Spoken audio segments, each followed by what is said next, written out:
This is Dale Cox for 2 Egg TV, and today we're taking you to Horseshoe Bend National Military Park. This is a place, it's not far from Dadeville, Alabama, and Alexander City, Alabama. And this is where the bloody Battle of Horseshoe Bend took place.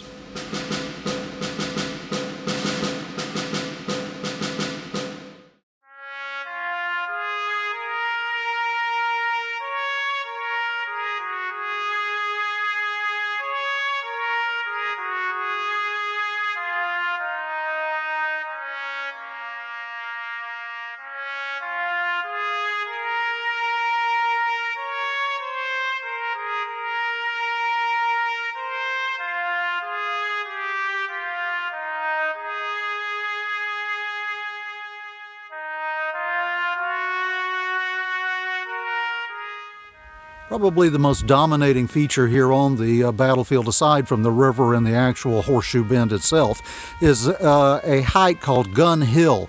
This is where General Jackson placed his two pieces of artillery, and from which those guns bombarded the creek barricade. It's a pretty significant elevation, and it's marked today by a cannon and a monument and some interpretive signage to help you understand more about what took place on this ground.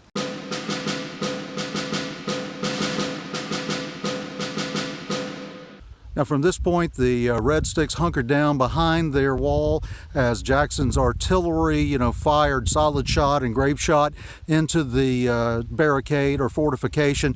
If you look far off behind me, you can see the slopes of Gun Hill. That's where the cannon were placed, but they quickly found that their artillery fire did very little to this barricade because it was so well constructed.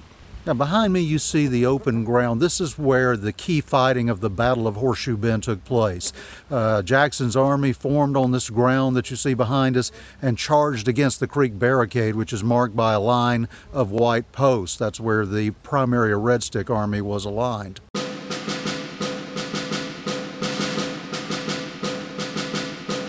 Now, on this high ground behind me, as the battle was taking place, the Red Stick prophets arrayed themselves up here. And both the warriors here along the barricade, as well as the U.S. troops who were attacking it, could see them dancing and calling for help from the Master of Breath as the U.S. Army surged up against their well-designed wall.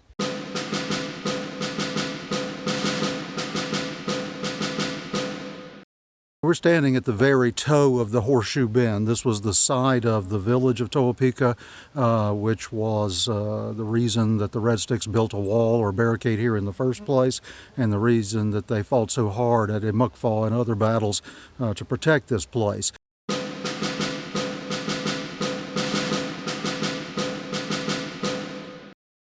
You see the Tallapoosa River flowing behind me, and in those heights on the far side, that's where General Coffee arrayed his forces as the battle was underway. When they heard the sounds of Jackson's cannonading and the shouts of the battle going on from Gun Hill and the barricade, forces of Cherokee and U.S. allied Creeks began to cross the river.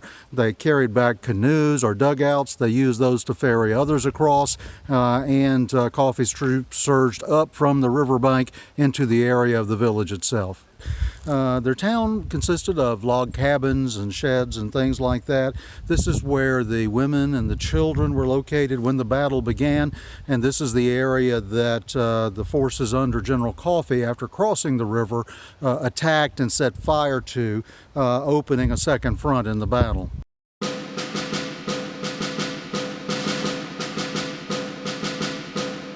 After the barricade was breached and the Red Sticks began to fall back, they fell back into these woods that surround me here, and they really fought to the death, many of them. Now, this high ground where we're standing was really the site of the last stand of the Red Sticks here at Horseshoe Bend. Down in the flats, which you can see behind me here, that's where the village was located.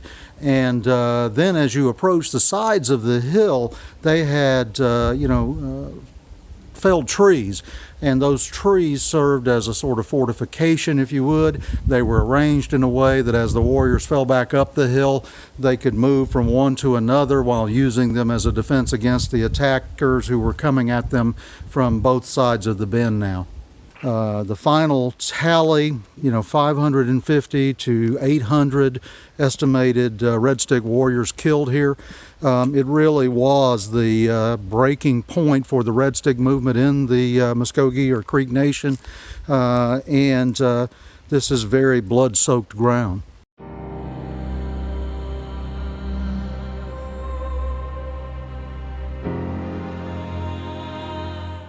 There's one marked grave here on the battlefield at Horseshoe Bend, and that is the grave of Major Lemuel P. Montgomery.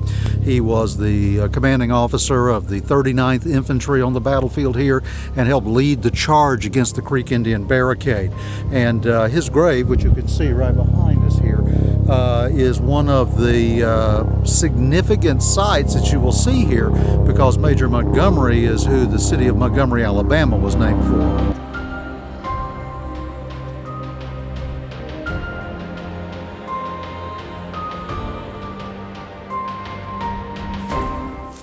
Well, I hope you found this tour of Horseshoe Bend National Military Park to be of interest and maybe a little educational.